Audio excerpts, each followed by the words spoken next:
Welcome to Ghosty Talk Shows. Lead from within. Find your own voice. Challenges we have had to overcome in 2020. Find your own voice. The world has become united by the unseen, knowing there are no guarantees for tomorrow. Lead from within. Find your own voice. Let the world hear your voice and be filled within. For the day has come for you to be a great leader. The time has come to break away from the pain, distraction, experience the unthinkable. Let the world hear your voice and be filled within. Welcome to Gossip Talk Shows, everyone. Please feel free to actually type and communicate with us. Our topic today, we're talking about mental health problems. I have my two lovely ladies with me today.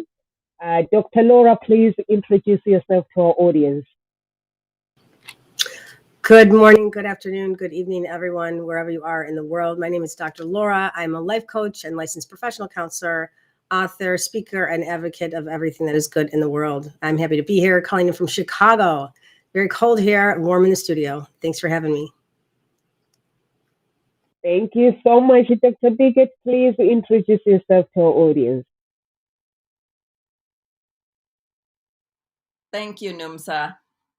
And let me ask you, have you ever hesitant if let's say you have a conditions, whether you perhaps has a depression, an anxiety, or something even more, have you ever wondered, if I say this to somebody, what would they think about me? What do you think when someone tell you, "Oh, hi, Agadir, how are you doing? Thank you for joining us." What do you think when if say someone, a friend or something said, "You know what, actually I've been on medications all this time for this mental condition or that mental conditions."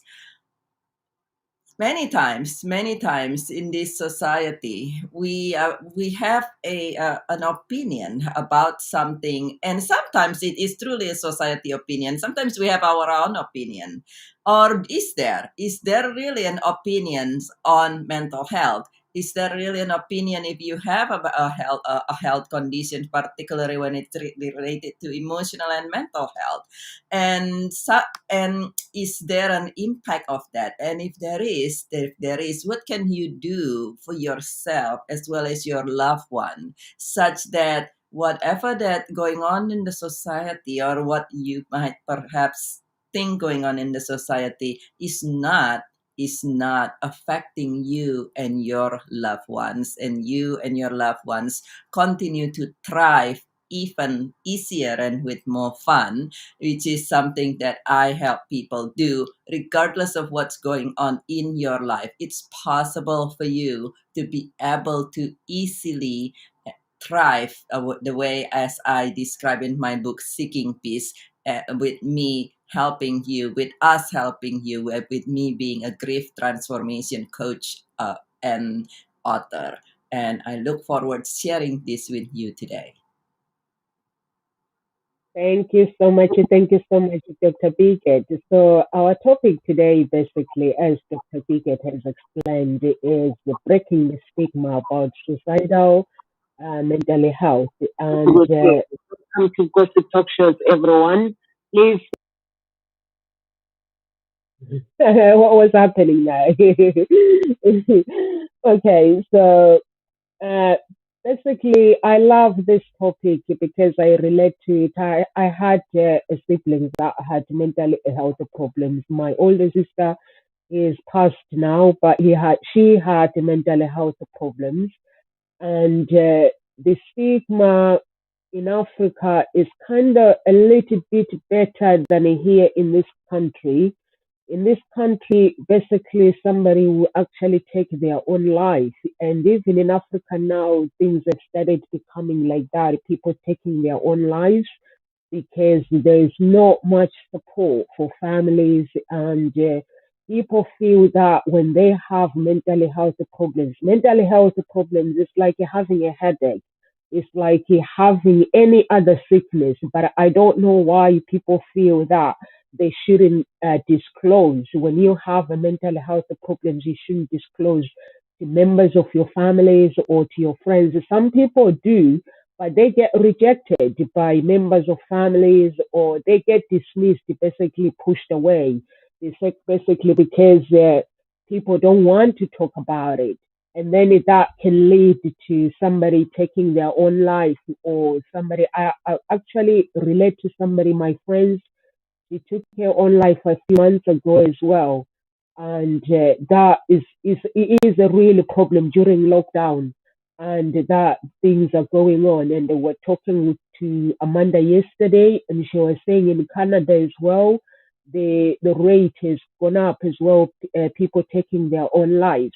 So Dr. Bigot and Dr. Laura, please, one of you can take the stage and just talk about your experiences about mental health problems. If you have had it, and take the stage. I'll start with Dr. Laura. Well, regarding mental health, I think it's quite apropos concerning our current climate, and the pandemic has just exacerbated the need for it. And I should preface that by saying I think the pandemic has made it more apparent to some of us that the need was always there. It's just the format with which it's taken for us to understand the necessity, and for us to help folks come to terms with whatever it is that they're dealing with, and that it doesn't have to stay that way. And certainly, even moreover, more importantly, is that there's a preemptive, a preventative aspect to it, that mental health's going to be there regardless. Either we're healthy or we're not, and mental, our mind is there, which is different than the brain for sure. So I do think that almost ironically, it's a blessing, the pandemic. And I take these words very, very strongly and deliberately, is that I'm not saying that the pandemic has helped the world, only to the extent that it may have helped us understand that there are things that go on behind closed doors that people don't talk about. And when we're in that confined spot, it's almost like a pressure cooker. And once it gets too dense and too thick inside, it just explodes. And certainly we would never want anyone to go through that turmoil, or their life or anyone else's life to be harmed in that process and as a result. In terms of the trajectory where it's going, I think it's going to get bigger. I think it's going to become more and more relevant, because even when we had a lockdown, specifically in the beginning, we had to change our lives, and that's not fun. So then what happens when, hopefully, when the strict parameters about engaging with other people in the workplace or the grocery store, or even in our own families in some accentuating situations, that we have to again do a tango and dance with the reinstatement of the same things that used to be relevant and required prior to pandemic, that now they might be going back to that, which some people have never experienced before, and or they realize that, wow, I've been in this for this long, how much longer am I going to stay in this mental state? And I think it's going to become even more relevant because we're talking about it. So things have to be done. It's not just talking the talk, it's walking that talk.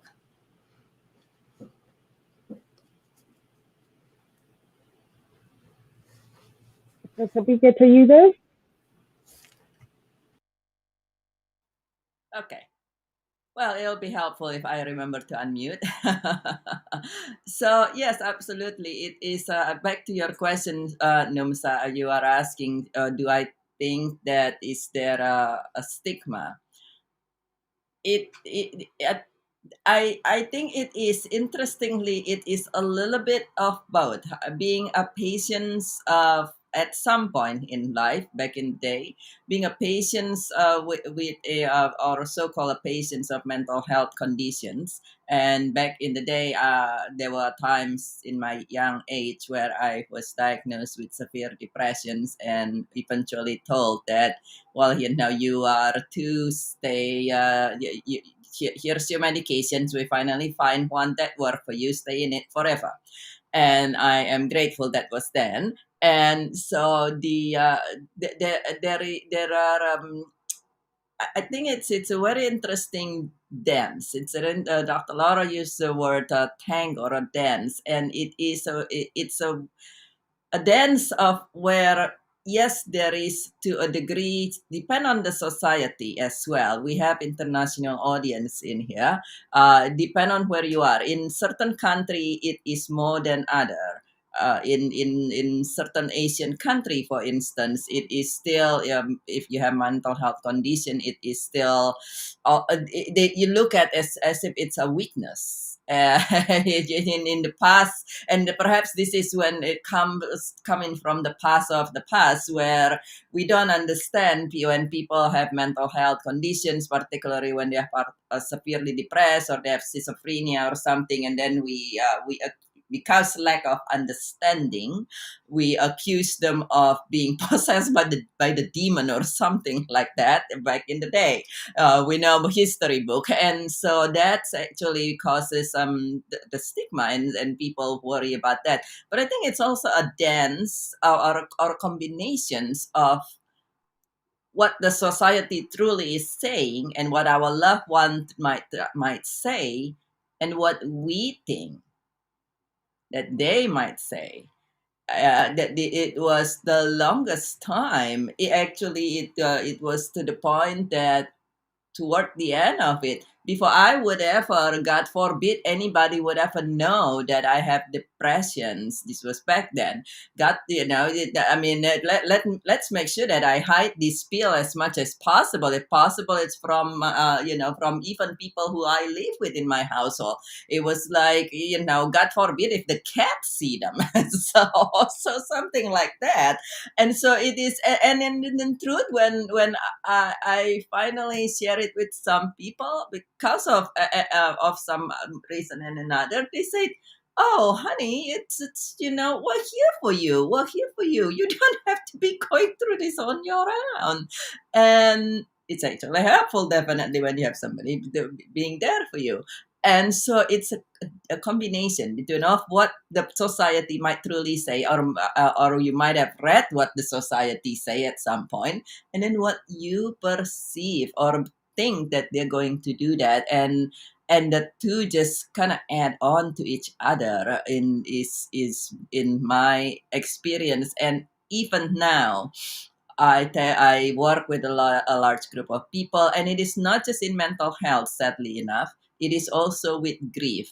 People feel that it's okay for them to grieve for a certain amount of time, which is very interesting. And again, this is from combination society or personal, where they feel it's okay. You know what this, let me check here. Oh, my company says I have bereavement for a week. That means I'm okay to grieve for a week. And then after that, well, I come back to work and people say, "Hey, can you do this and that? I better put on this happy face here, even though half of my family member has just passed because of one way or another."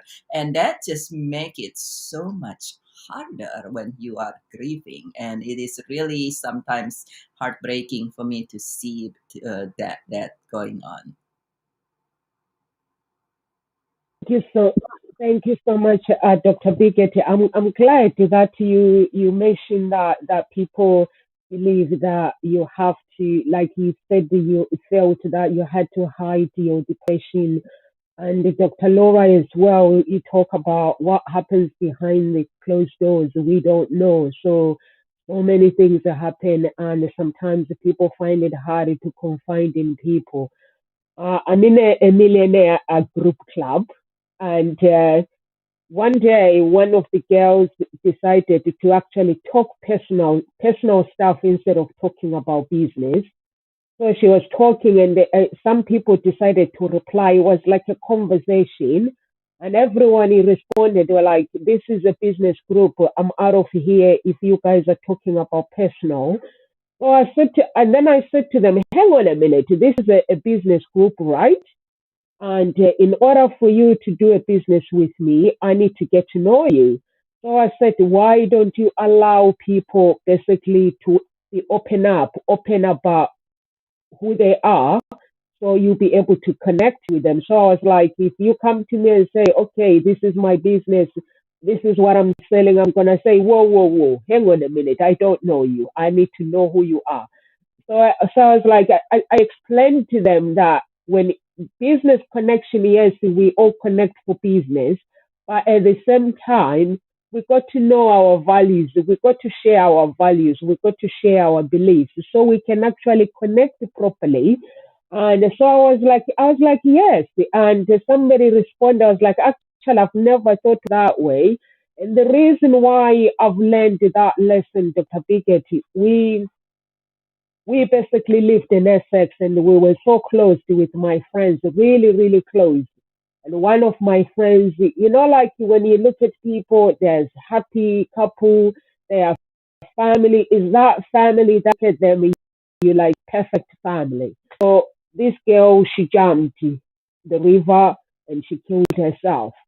And we all felt that we failed her because when you talk to somebody, if you are at Ngozi talk show and you are not able to confide in me with what you're going through, so that means that I have not tried hard to basically to be your friend. I've not tried hard to be to basically to do my purpose on earth.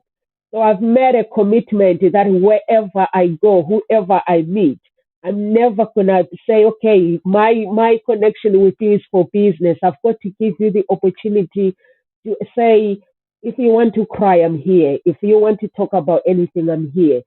So we in the society, we don't have that. So in the group, I had to say, everyone, calm down. We are here for business. Yes, I understand.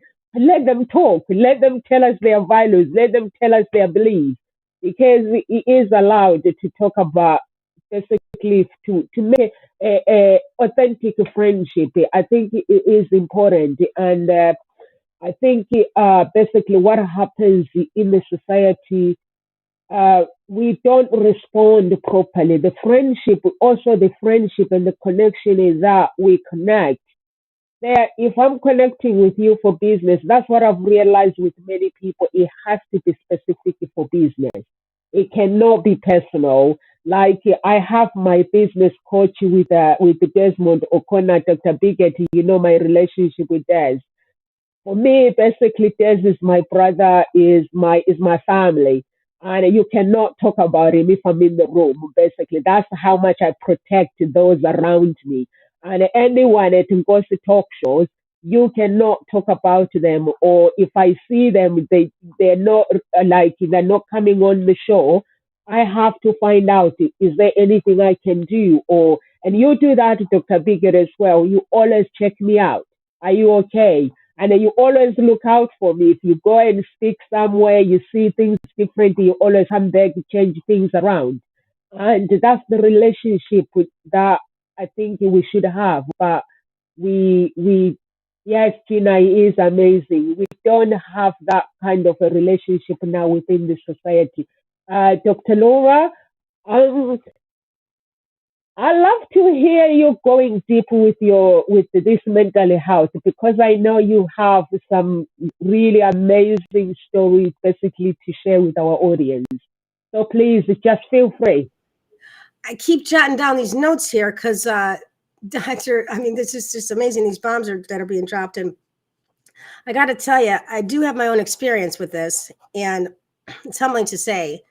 At the same time, it's quite refreshing, for lack of a better word. I'm relieved when I hear the stories that are shared on this stage and the stories that are communicated to me by clients, even loved ones. I think, and I think that's the hardest one for me, is that when a loved one, a family member comes out to me, because there's a lot of stigma within the family sometimes, so that we don't talk about that.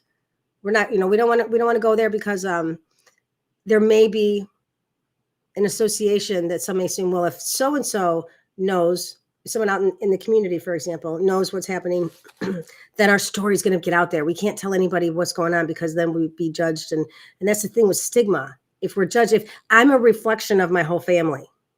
So if I am out in the world and I say, I'm struggling with X, Y, or Z, then there's there's an inherent assumption that the group think, the family think, for example, has that if this person, you're not representing my family well, so it's going to reflect on all of us.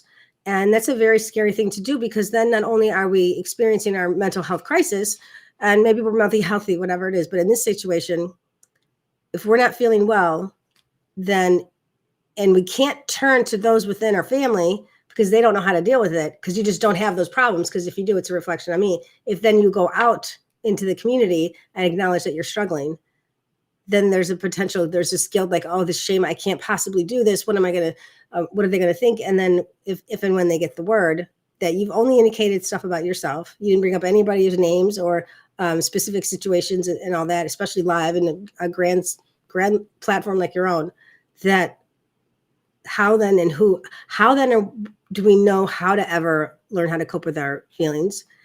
And then moreover, who do we trust?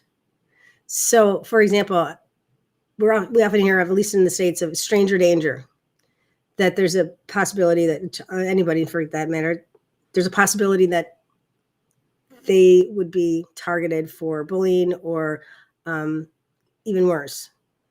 That if I say something, not only one, that's going to reflect poorly on me. Number two, there's an assumption that it's going to reflect poorly on my family. Number three, the family's likely going to not talk down, to insult, to denigrate, be unsupportive. So then where does the person turn? Now, this was not my experience growing up, and I can't tell you how many clients I've heard it from. The only thing I can say is that when we are experiencing these feelings and we're in the depths, the grips of it, it feels like the grips.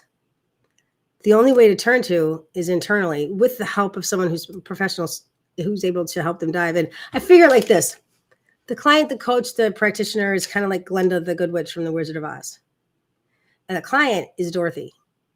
They already know everything that they need to tap into. They just don't know how to get at it. And can you imagine having all those resources and skills and abilities and talents and not have anything to do with them? Or maybe the example that I gave regarding the family, maybe that's not an issue. Maybe they're very supportive, yet they're not qualified to help other than just to listen. What can I do to help? Just listen. I want to fix this. Just listen. And when the family is supportive, it's a beautiful thing. More often than not, for anybody who's listening, I'll end with this, is that when we take the moment to be silent with our thoughts and our feelings, which they do come up, they creep up, then what do you do with that? What do you do with it? Do you say, me too? I'm struggling too? And when we do that, then there's this solidarity among the people with whom we have a relationship with. And when we can find that tribe, when we can find whatever outlet that we have access to, then everything changes. Because when we change the way that we look in the world that we look at changes. That's from Wayne Dyer. Everybody's got something. It's our requirement. It's our responsibility to ask for help and receive some help, receive treatment, whatever it is. So I hope that helps. And the gist of it is that it could fluctuate your mental health on a monthly, weekly, daily, minute wise. But when we learn how to cope with those feelings, instead of being shunned off to the side, that there is healing in that.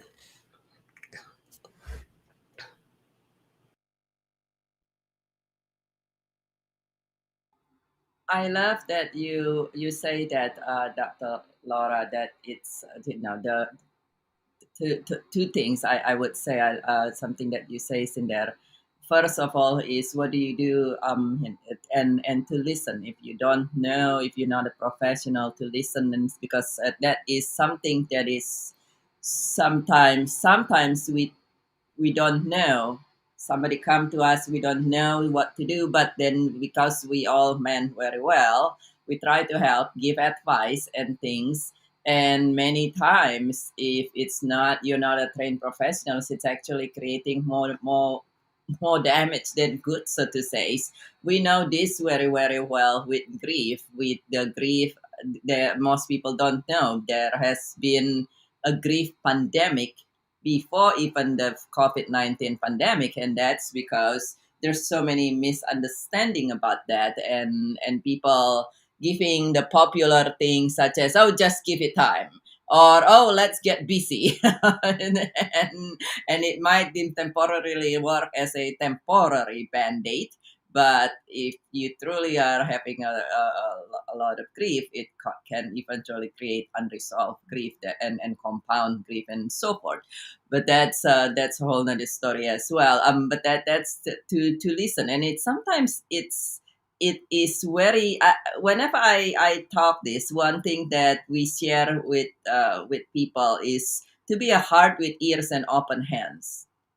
You might have heard me say this before, Numsa. To be a heart with ears and open hands. And what is that? To be a heart with ears and open hands when somebody come to you is to listen with compassion and no judgment, and simply have an open hands. If the person asks for really a lot of advice, you do your very best to direct that person to the place where they can get professional advice. And if the persons just want to talk, because some people really truly just want to express their heart, so to say, and don't really want anything beyond that, then just let them listen, let them speak with and listen with compassion. Now, I have, every time I say that, almost reliably in every larger audience, people say, yeah, but then it feels like we're not doing anything. Well, there is truly there are, and yes, you can feel that way. There are people you know, when you kind of just sit there and you're just listening, you feel like you're not doing anything, and you feel that you're not helpful. Well, two things you want to remember: that if you are actively listening and you even feeling compassion, there and we know that everything's energy, and the persons can feel that. The persons can feel there is a difference between you listening, that you sitting there and you say, okay, I'm hearing this and I'm thinking about what I'm going to do after this, and what am I going to prepare for my family for dinner, and that's, you could be doing that and you not saying anything, or you could be going there and say, it's okay, I'm listening, and then I answer here and there, but not giving a lot of advice. And so that is one thing I love, that's, to listen. And there is a large difference between true listening and listening with a heart, with ears and open hand, and just sitting there and hearing the person says, where you, then yes, you might not be doing much of anything. And it doesn't mean, listening doesn't mean you're not allowed to say anything. It is a matter, it's more of let's not try to pour out advice and make the person do one or the other thing. And and to allow like Dr. Laura says, to allow professionals, because a lot of times there is so many things that's misunderstood in society, and to up to somebody who is knowledgeable too, because not the different society has different perceptions and understanding and doing things. And if you have somebody come from a different background who you're not familiar at all, and perhaps you want to refer the persons to somebody who are. And so that is something that we definitely want to keep in mind, whether you yourself are going through things, or you actually are helping someone, then to make sure that that person or you feel listened to, and being able to do what it is that your heart call, and understand that it is not all the that you're not here alone, and you're not here alone. There are a lot of professionals that will be able to help you nowadays, particularly with all the resource out there.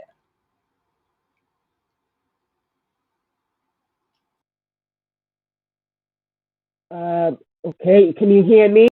Gina, I know Dr. Bigot, basically she's a grief coach, and you've lost your mom not long ago. And I just want to find out if you can type it and let us know mentally how it affected you, because that can affect you having to look after a member of your family. and then they leave you behind. Mentally, it does affect you as well, and that can play a big problem with mental health problems. So how are you able to cope mentally, please? If anyone has a story or want to share and communicate our audience, please feel free to type. We'd love to hear your experience with regards to mental health problems, because we're not here to judge each other. And Gossip Talk Show is all about letting it all out so somebody else can learn from your own experience, which is good. And for me, like Dr. Bigot, you talk about being misunderstood, and I relate with this word very clear, because Dr. Laura talked about everyone has something. So what you got to do, you have to listen when somebody comes to you and they confide in you, which people don't really listen. You know, I had an experience in 2016. I basically fasted for 40 days. And on the last 40 days, because I was like crying out, basically, there were things that I was holding in my heart, unforgiveness, and crying out, basically just letting it all out there, to say, asking for forgiveness and forgiving people that have hurt me in the past that I was holding, and just letting it go, my basically, and my unforgiveness. And I remember when I was like having this breakthrough and the voice coming out, a loud voice saying no. It's like I was in a dark place, and now I'm moving into a good place. Now I want to open the door where I meet God in my life. And the voice went, it was like no, it was like the slamming door.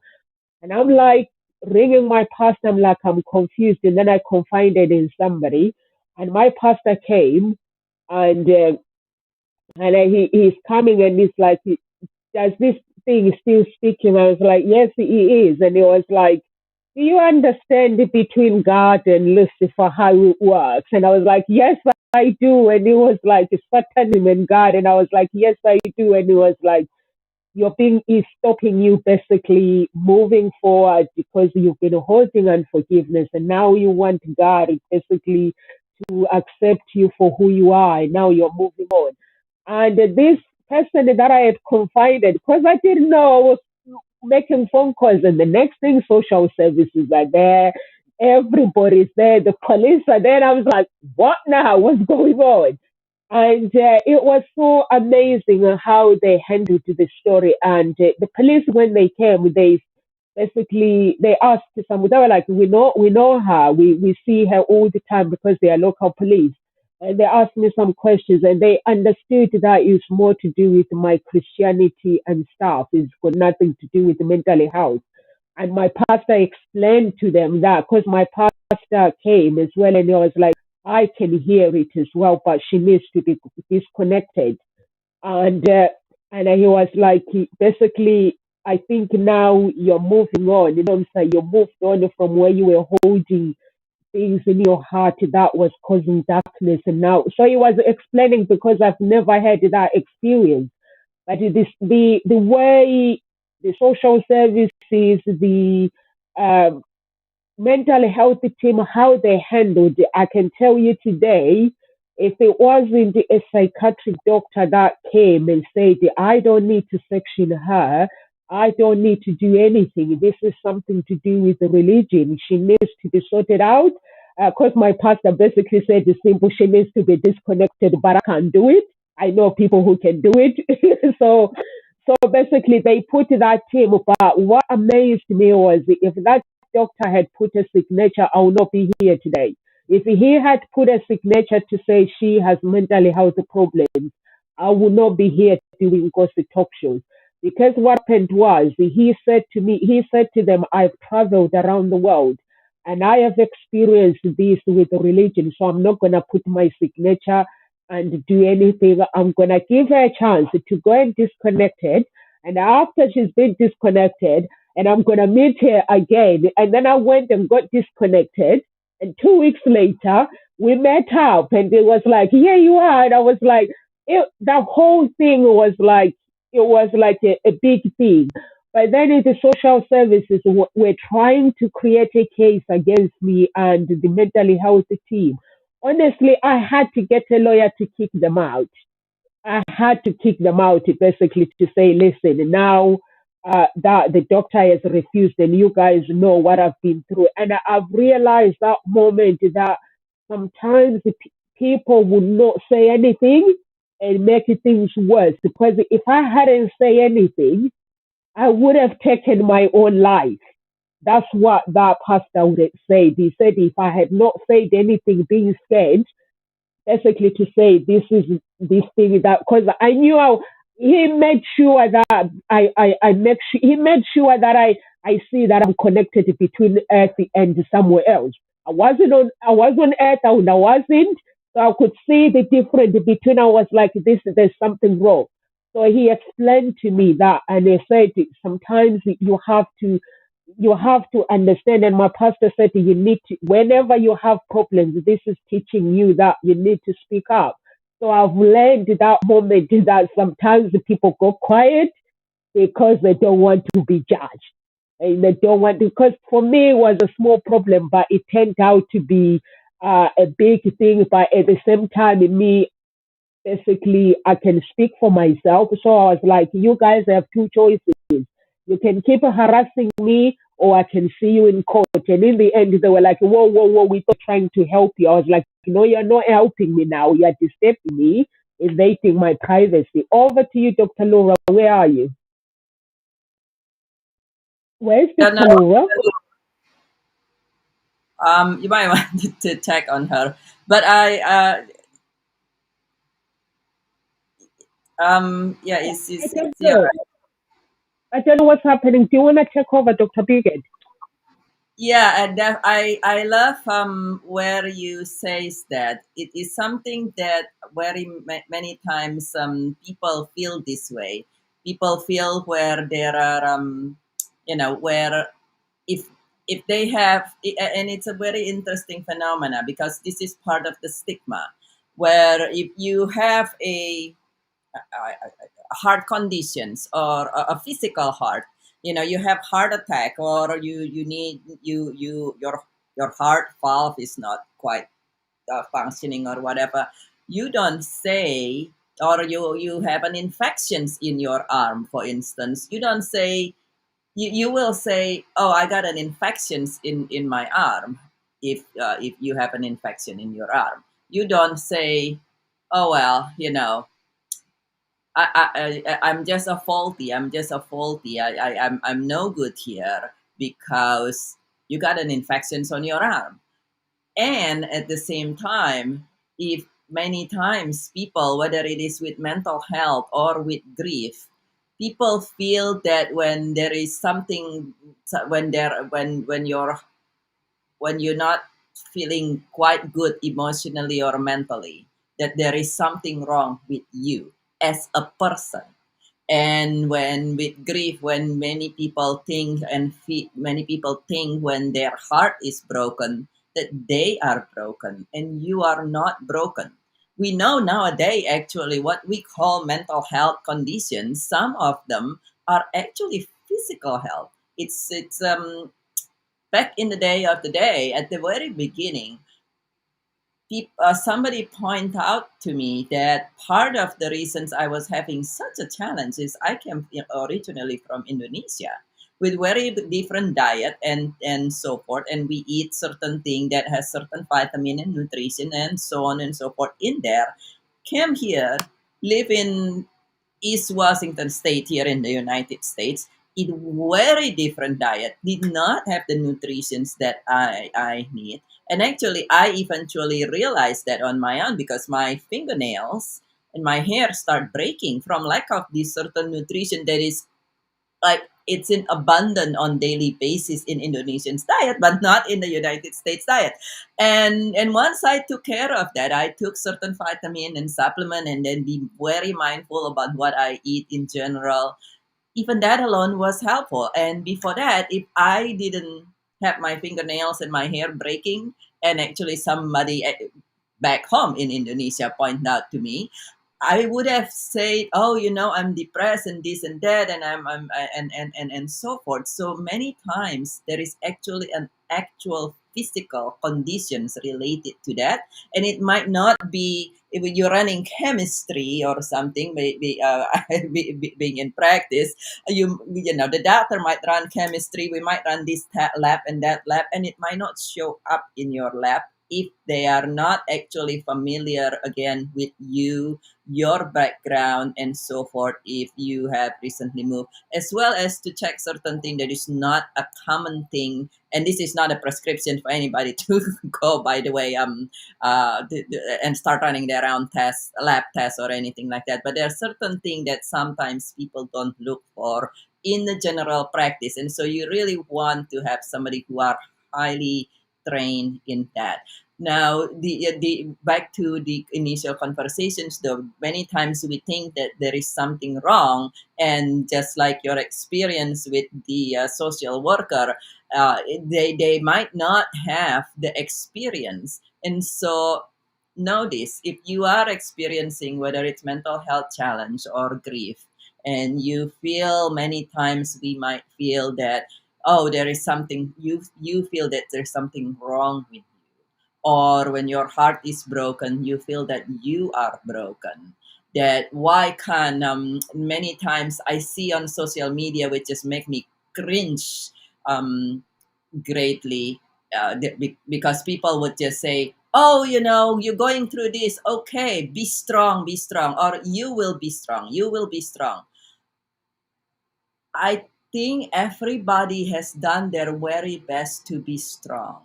And what we want to remember, that it's not that they are not strong, they are strong. And many times when you tell somebody to be strong, it's actually make them feel that as if they are weak.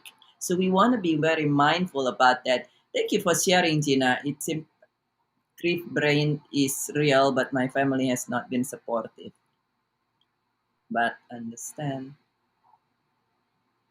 Oh, Gina, my heart goes to you with everything my heart goes to you, Gina. Thank you for sharing. Thank you very much for sharing and for being very vulnerable with us. It can feel very vulnerable to share, and so thank you so much for sharing. That's you definitely uh, been experiencing quite a bit of thing. And yes, your and the heart, we know that, like we just says, how physical can influence our emotional health.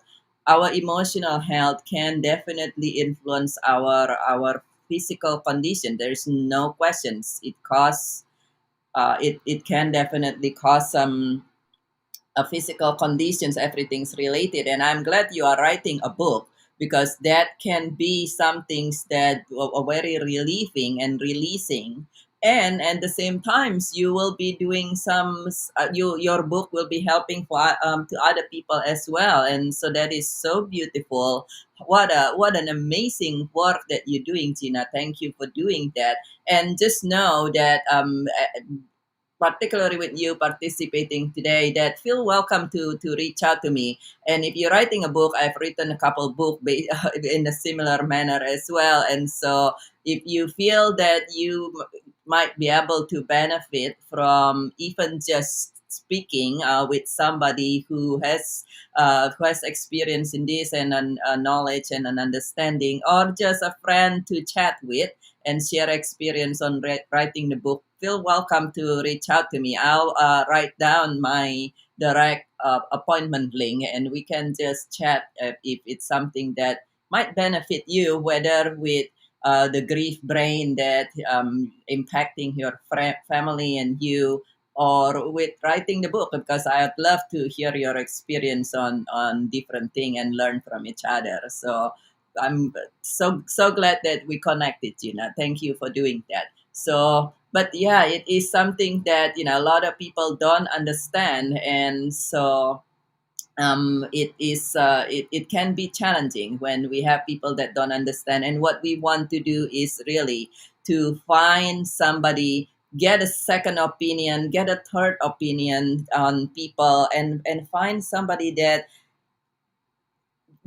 that that's can, like you say, Numsa, let have somebody that can understand you, that like your pastor, like your pastors that could understand you, the doctor, with people with different background. I'm like Gina's here with her holistic doctor told her that her heart is inflamed, and that's what I was implying earlier. Certain people, I actually initially trained in a traditional Western medicine, and that was a whole different another story. And they might not be thinking that, and they might just say, "Here's a pile of medications." By the way, nothing against medications. I definitely prescribe medications, but there are time and place where we want to say, is this person actually need medication, or is this person actually need time and know that she feel love and he feel that he can be himself and speak up?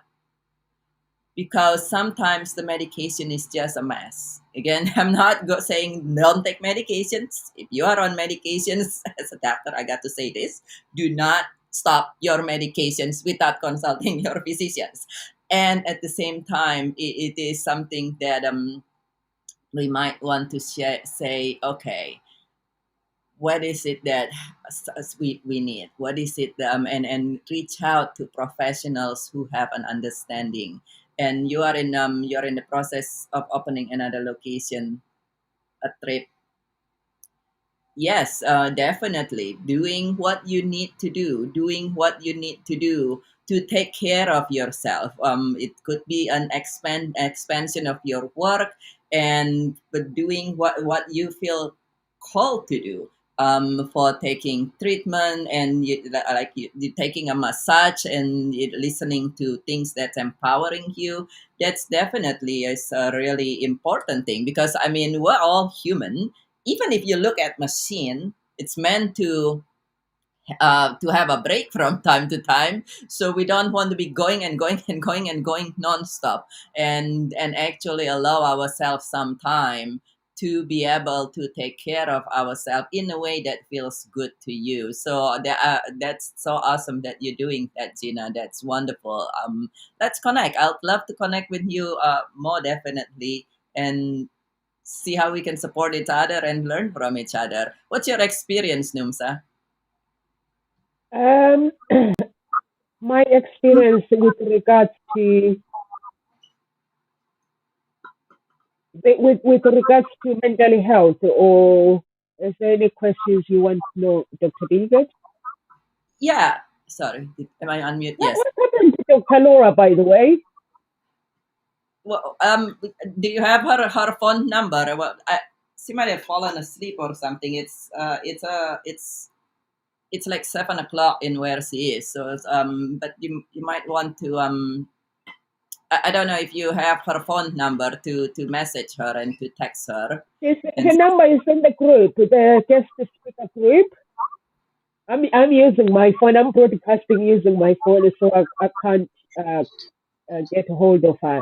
So basically, my experience, I relate to Gina, because when she says uh, what she's going through, she's getting little support from her family.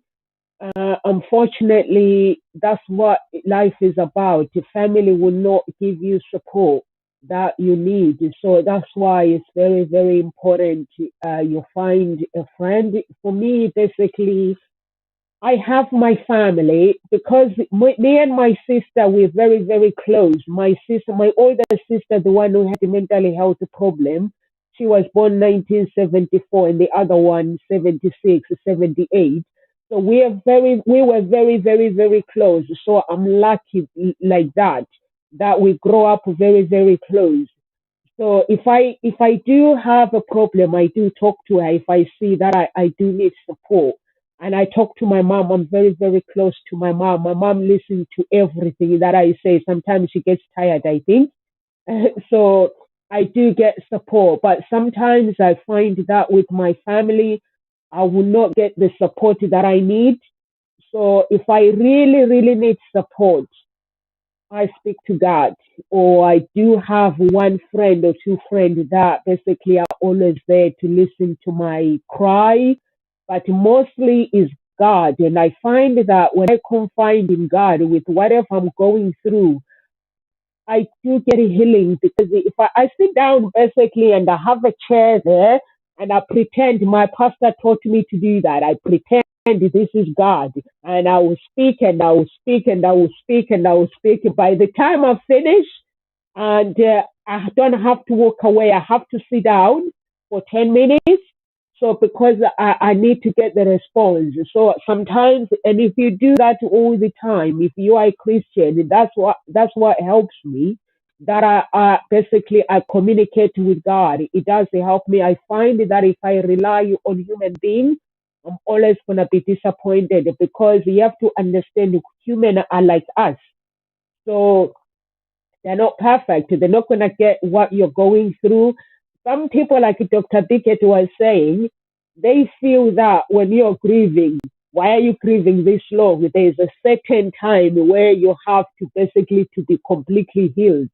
Or if you're going through something, they feel that a process has to be fast. But for me, basically, I believe that everyone has a different, the process is different with whatever you go through. Like Dr. Bickett, you talk about when your hair was falling off and your nails, but you had that courage to actually look at the problem and sort out the problem, and you had your healing process. And that healing process, it taught you something. It's a lesson that you've learned from it that you can actually go and teach somebody else. But if I was to force myself and say, okay, I'm grieving today, but tomorrow I've got to be okay. I am meeting Dr. Biggett, I've got to be okay. So for me, basically, I have my principles, Gina, and in place that if you want to hang out with me, okay, I'm not going to bombard you with my problems. So you have to accept me for who I am. I've got no time to pretend to be something that I'm not. My family, they know that very well, that I don't have time. If I'm not okay, I'm not okay. I can tell you today if I'm meeting you that, okay, by the way, if you see that I'm quiet, don't worry, I'm going through something. But if I feel that I can tell you about that something, I tell you. But I would never ever pretend to be something that I'm not if I don't feel okay. And that's why actually I was able to sort out the problem with this satanism that I didn't know. And because my pastor, he was shocked actually after he said, no, sir, I can see that when we were talking, you wanted to actually, you wanted to hold. Can you keep this attitude of expressing who you are and help other people? Because I can see this is who you are. Sometimes you have to accept who you are. So I was like, okay. So it did help me going through that process because I didn't know what was going on. You know, sometimes when you read the Bible, you're reading something that is written, and then it comes to reality. You are like, hey, what's going on? So he was like, yeah, you have to understand that what you read in the Bible is not that is written, is real. So it will come to reality somehow. You're going to have to deal with it. So those were the things that I've learned that you have to speak up and you have to be basically learn to be with friends who are authentic. Hang out with people that are authentic. Hang out with people with a family. Be with a family. Basically, if your family accepts you who you are, you can be a change in your bloodline by teaching people, not being hard on people, by teaching people how to be themselves. So I like when I pray, I say, God, help me to be basically to be a breakthrough for my family. That means I need to be the things that are in my bloodline, are holding my bloodline back. I need to break those chains. So you can be that when it comes to reality in life. So that's why there are so many chains that people are chains. That in Gossip Talk Show is all about. Basically, we don't hold back. and we are real. Basically, we are not entertainment because a talk show. We talk about the reality, and the reality is the people, they take their own life, and we do have mental health problems that we face, which is a reality. So we're not going to say, okay, I'm this, I'm this. So we don't do all that. Our coaches basically, they are like upfront in the reality. So that's what I love about gossip talk shows. And what is Gina saying? Yeah, yeah, Yeah. that is so true. Okay. Oh yeah, you guys need to connect because I think you are in the same. Gina is in America as well. So yeah, you need to connect. And Dr. Biggett, I'm not sure what is happening with Dr. Laura. So do you have any words of encouragement before we leave? Yeah, absolutely.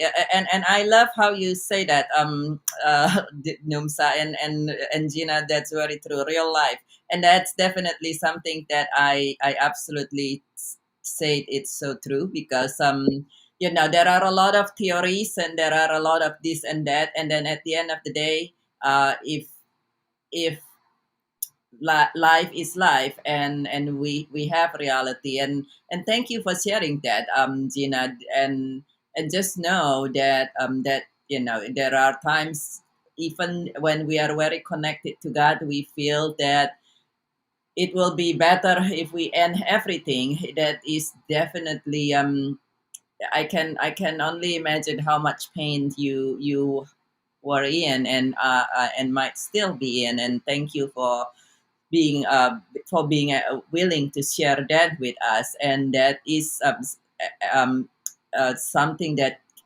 many people feel. I felt that in when I went through things as well, and if we have connections with God, sometimes it is helpful, and for some, just like you mentioned, and my own experience as well, it's like, well, I thought I trust you, God, and now I'm going through this. And what the heck you doing? Why do you put me through this? And definitely and that's a normal and natural feeling. Sometimes we feel or think that way, and then we feel guilty.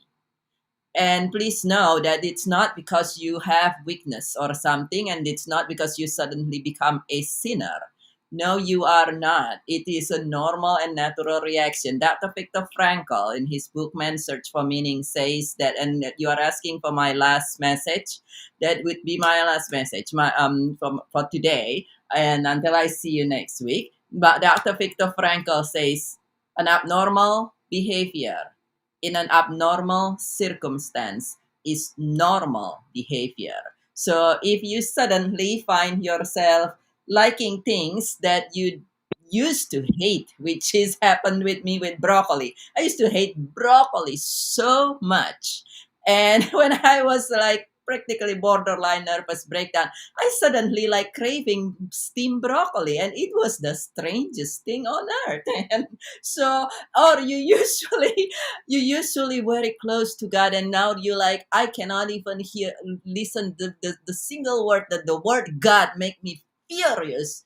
Just know it's not because you're a sinner, it's not because you are wrong, it's or you're bad or anything in that manner. An abnormal behavior in an abnormal circumstance is normal. Now, if you are in a positions of feeling discomfort, reach out to us. We're here for you in a real life manner. We're not going to, the coaches here not going to spew out a whole textbook to you. That's not the way we do. We're here to connect with you, and we are here. I provide complimentary laser coaching, complimentary consultations. Simply connect with me on my email or my link there, and know that we're here for you. You're not alone. And yes, your family might not understand you, your friend might not understand you. We are here for you. The world has changed in such a way that it is like Numsa says, it's you are here, and you are supported, and we want you to come from your heart. Dr. Laura, what happened? You disappeared. Let's just say that I'll give you an analogy, okay? There Imagine that there's a huge auditorium, and across the stage, there's a banner that reads, the National Annual Convention of Functional Families. And there are 2 people in the audience. There's only 2 people there. There's no such thing as functional anymore. What's functional is what some people might call dysfunctional. That's the normal. The normal is there's no functional person. Every single person who's every single person on this globe can find themselves within what's called the DSM-5. That's a Diagnostic Statistical Manual for Psychologists, for APA, American Psychological Association. The reason why that we categorize and we label is so that we can better understand. At the same time, we are all categorizable and we're all labeled in some way. So my challenge to you all is to notice and recognize that wherever we are, there we go, and wherever we go, there we are. There's no other place to be than to right where you are at right now. You're perfectly imperfect, and so am I. There's nothing wrong with you. And I implore you to pick up the phone, to contact Dr. Tan or myself. Talk to someone who's a qualified practitioner, qualified professional, because a lot of people want to give advice. A lot of people want to go out of their lane. And the key thing is, and I'll leave you with this, is that those who mind don't matter. And those who matter don't mind. What I mean by that is that those who mind, everybody's in your business. Everybody's looking out. What's she doing now? What's he doing now? Those who mind about you, do they really matter? Do they really have your best interest at heart? And those who matter don't mind. Those who truly matter to you, they don't mind that you have maybe these idiosyncrasies or these quirks or something like that, and then love you regardless because of we're loved because of our imperfections.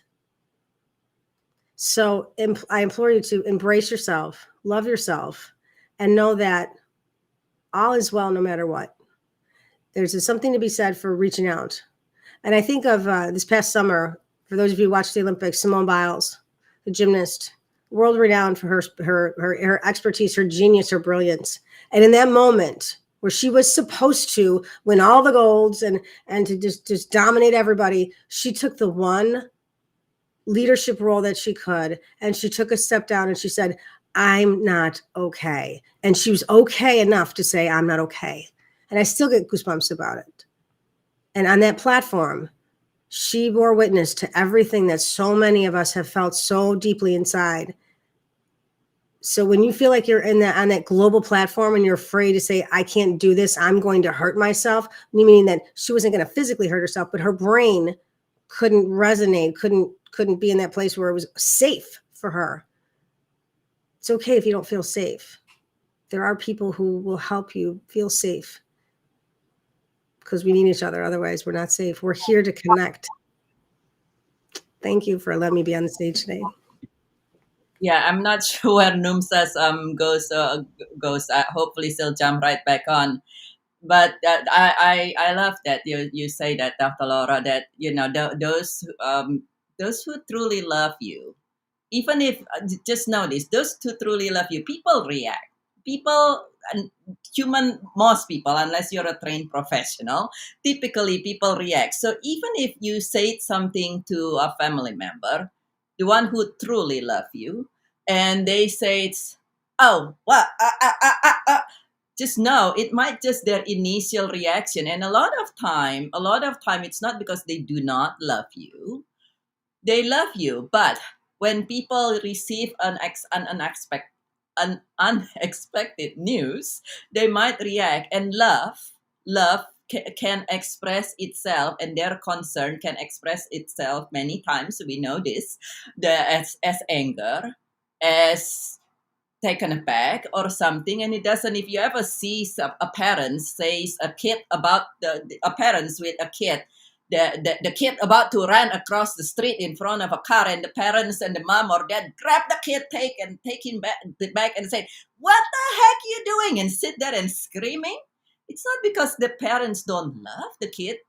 It's love turned into fear turned into anger. And so even if you feel at the beginning your family or something don't love you, it might, first of all, they don't have the understanding, and then it could be also the moment of expressions. If they truly love you, they will continue love you. My best example, one of the most impressive one or memorable one for me, is actually, it's in my book, actually, Seeking Peace, the proven five fingers method, and it is available on Amazon in any country. The proven five fingers method to thrive through change effortlessly. This in here you find a story. This book is in story style. It is to make it easier to read. And under 18 scar, there's a story about a lady who actually was cutting herself up because of feeling guilty of something that she has done. And she believed all this year, for 18 years, 18 scars, because she cut herself every year. And because she said, well, she mentioned it to somebody, and she believed that these people and that people will be against her if she ever says her secret. And little did she know, after we worked together, she was able to make peace about it. And then she tell people who truly matter, like you said, the people who truly matter, who truly love her, she share it with them. And her mother and her sister said, honey, if I had said something in the past, that's not because we hate you, because we were just concerned, and we love you. And they embrace her so much, which helped her with her healing, thankfully. And so, yes, people who truly care about you, people who truly love you, people who matter, people who matter, they will be there for you. Love has no end. And even if at the beginning it looks like they're appalled or they're taken aback, well, then that's what we're here for, Dr. Laura and myself here, because we know how in professional and trained way how to help you. And so we're here for you. And I'm not sure where Numsa goes, but I will connect with her. She might have an internet connection challenge or something. And Dr. Laura, is there any other message that you would love to share? No, there's not. I beg your pardon. I'm about to sneeze again. And I would just like for you to know that no matter what, you're not alone. And you can always reach out to either myself or Dr. Tan, and we'll be here for you. You can contact me on LinkedIn, or you can contact me on my email, Laura, that's Laura, at drdrlauracobb.com. It's Laura at drlauracobb.com. Thank you. Well, thank you for joining us, Dr. Laura, and thank you for joining us, Gina. You have a wonderful day as well, and lovely meeting you. And let's connect. Anyone who want to connect with me, again, it's Birgit at Birgit10, or my link is on the chat here. Feel free to just simply make an appointment, and we look forward to connecting with all of you again sometime soon. And make it an awesome day.